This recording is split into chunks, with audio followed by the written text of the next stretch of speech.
میں اللہ تعالیٰ کی پناہ مانگتا ہوں شیطان مردود سے۔ اللہ تعالیٰ کے نام سے شروع جو انتہائی مہربان اور بڑا رحم کرنے والا ہے۔ حامیم،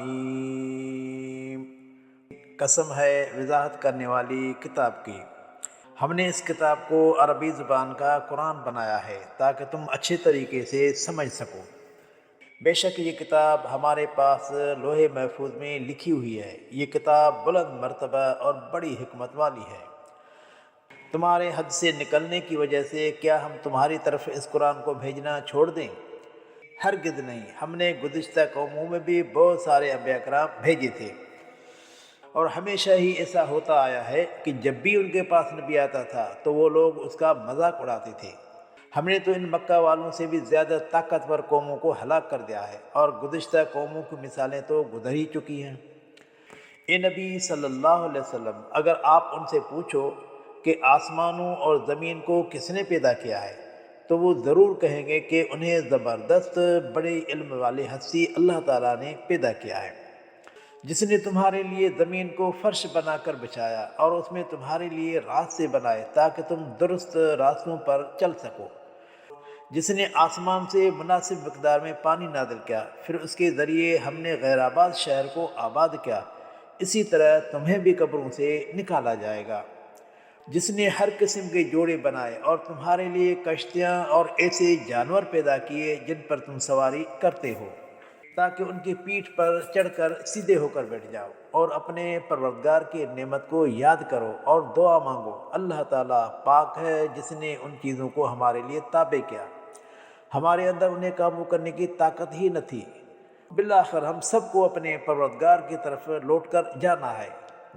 انہوں نے اسی کے بندوں میں سے اس اللہ کے لیے رشتے جوڑ لیے ہیں، بے شک انسان کھلا ناشکرا ہے۔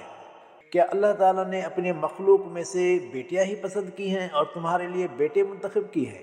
ان میں سے جب کسی کو بیٹی کی پیدائش کی اطلاع دی جاتی ہے جن کو وہ اللہ تعالیٰ کی طرف منسوب کرتے ہیں تو اس کے منہ پر سیاہی چھا جاتی ہے اور وہ غم میں ڈوب جاتا ہے۔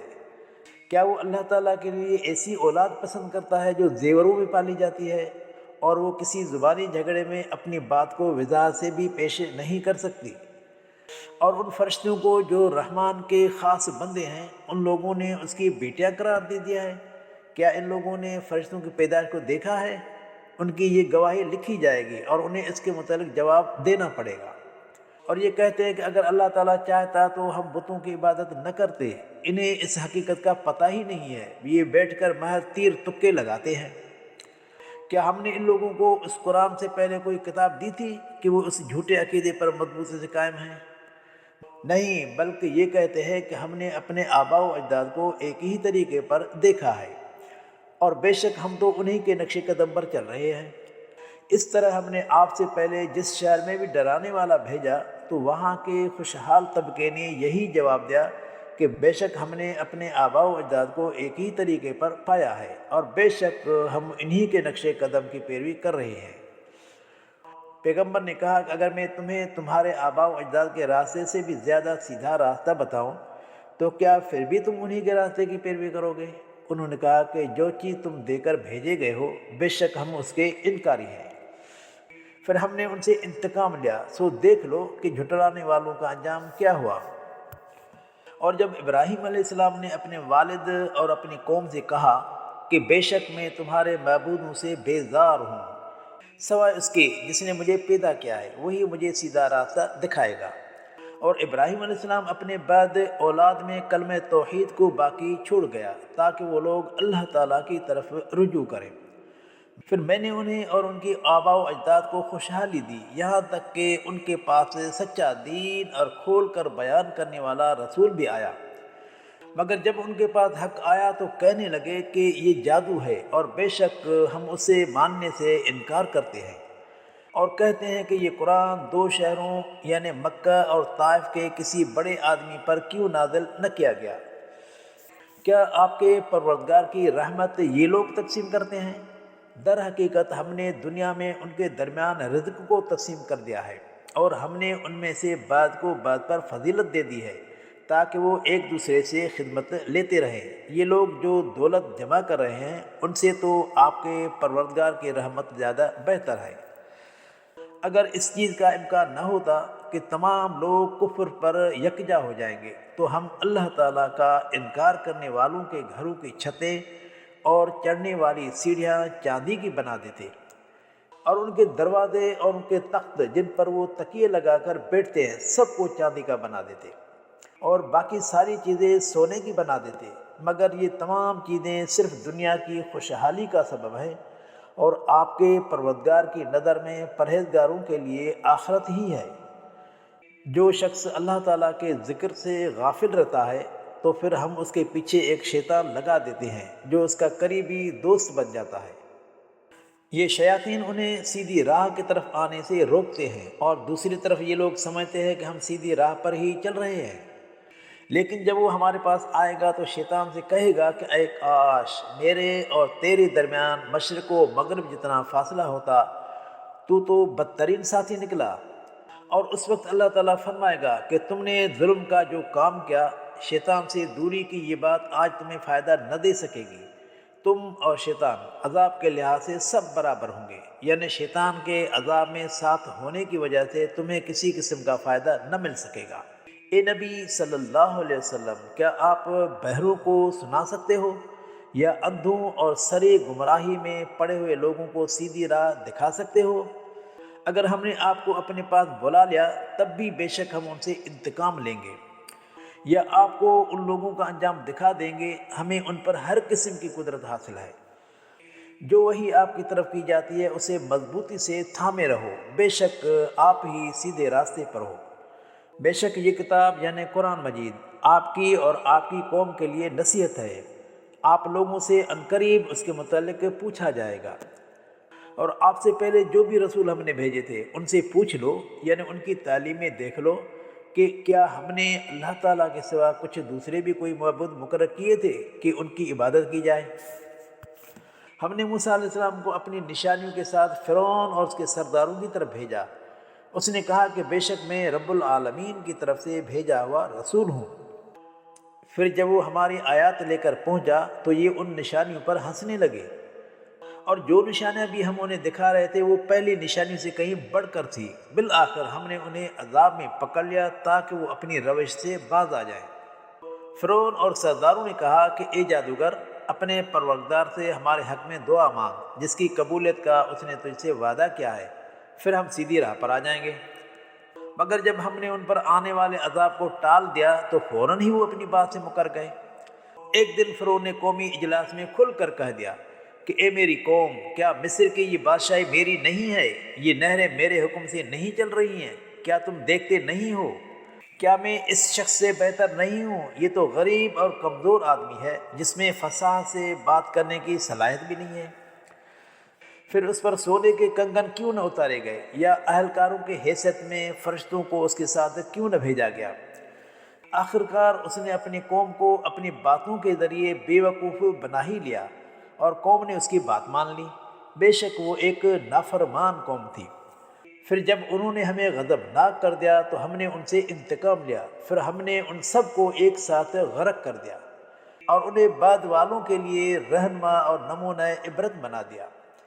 آپ کی قوم یعنی مکہ والوں کے سامنے مریم کے بیٹے عیسیٰ علیہ السلام کی مثال بیان کی گئی تو انہوں نے شور مچانا شروع کر دیا اور کہا کہ کیا ہمارے معبود بہتر ہیں یا وہ؟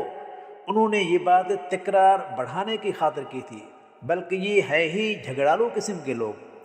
وہ یعنی عیسیٰ علیہ السلام تو ہمارا بندہ تھا، ہم نے اس پر اپنی نعمتیں نازل کی تھیں اور اسے بنی اسرائیل کے لیے ایک نمونہ بنایا تھا۔ اگر ہم چاہتے تو تمہیں میں سے فرش سے بنا کر زمین میں تمہارے جانشین بنا دیتے۔ بے شک وہ یعنی عیسیٰ علیہ السلام تو قیامت کے قریب آنے کی ایک نشانی ہے۔ بہرحال تم اس کے آنے میں شک نہ کرو اور میری پیروی کرو کہ یہی سیدھی راہ ہے، اور شیطان تمہیں اس راہ سے نہ روکے، بے شک وہ تمہارا کھلا دشمن ہے۔ پھر جب عیسیٰ علیہ السلام کھلی نشانیاں لے کر آئے تو لوگوں سے کہا کہ میں تمہارے پاس حکمت یعنی دانائی لے کر آیا ہوں، اور جن باتوں میں تم اختلاف رکھتے ہو ان میں سے بعض کی حقیقت بیان کرنے آیا ہوں۔ بس اللہ تعالیٰ سے ڈرو اور میری پیروی اختیار کرو۔ بے شک اللہ تعالیٰ ہی میرا اور تمہارا پروردگار ہے، اسی کی بندگی کرو، یہ سیدھی راہ ہے۔ مگر پھر بھی ان گروہوں نے آپس میں اختلاف پیدا کر لیا، پس دردناک عذاب سے ان ظالموں کے لیے ہلاکت ہے۔ کیا یہ لوگ اس انتظار میں ہیں کہ ان پر بے خبری میں اچانک قیامت ٹوٹ پڑے؟ اس دن پرہیزگاروں کے علاوہ باقی تمام جگری دوست بھی ایک دوسرے کے دشمن بن جائیں گے۔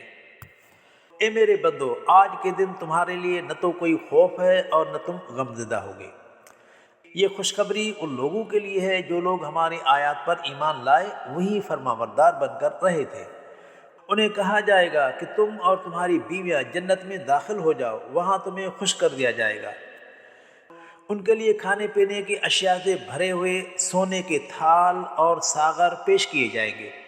اس میں ان کی خواہشات کے مطابق چیزیں ہوں گی جو دیکھنے میں ہی سرور دینے والی ہوں گی۔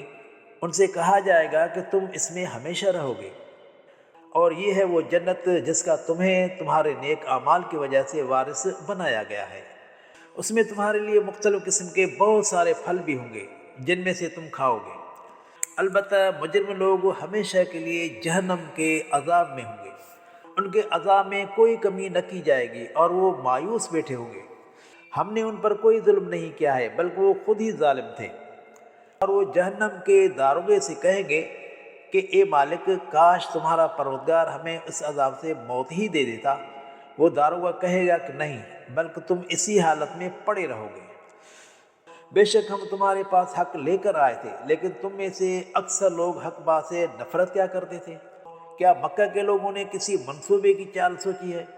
تو پھر ٹھیک ہے، ہم بھی اپنا منصوبہ بنا لیتے ہیں۔ کیا یہ لوگ سمجھ بیٹھے ہیں کہ ہم ان کی خفیہ باتوں اور باہمی مشوروں کو نہیں سنتے؟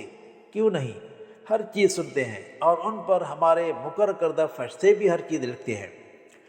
اے نبی صلی اللہ علیہ وسلم، کہہ دو کہ اگر واقعی اللہ تعالیٰ کی کوئی اولاد ہوتی تو میں سب سے پہلے اس اولاد یافتہ اللہ کی عبادت کرتا۔ آسمانوں اور زمین کا حقیقی پروردگار اور عرش کا رب تو ان کی بیان کردہ ان باتوں سے پاک ہے۔ اے نبی صلی اللہ علیہ وسلم، انہیں اس وقت تک بیہودہ باتوں اور کھیل تماشوں میں لگا رہنے دو جب تک کہ وہ اپنا وہ دن دیکھ لیں جس کا ان سے وعدہ کیا گیا ہے۔ آسمانوں اور زمین میں رہنے والوں کا معبود وہی ایک تو ہے جو بڑی حکمت والا اور بڑے علم والا ہے۔ بڑی برکت والا ہے وہ جو آسمانوں، زمین اور ان میں رہنے والی مخلوق کا بادشاہ ہے۔ اسی کے پاس قیامت آنے کا صحیح علم ہے اور تم سب اسی کی طرف لوٹائے جاؤ گے۔ اللہ تعالیٰ کو چھوڑ کر جسے یہ لوگ پکارتے ہیں انہیں شفاعت کرنے کا بالکل بھی اختیار نہیں ہے، لیکن وہ لوگ جنہوں نے سوچ سمجھ کر اور حقیقت کو جان کر حق بات کی ہوگی وہ اللہ تعالیٰ کی اجازت سے سفارشیں کر سکیں گے۔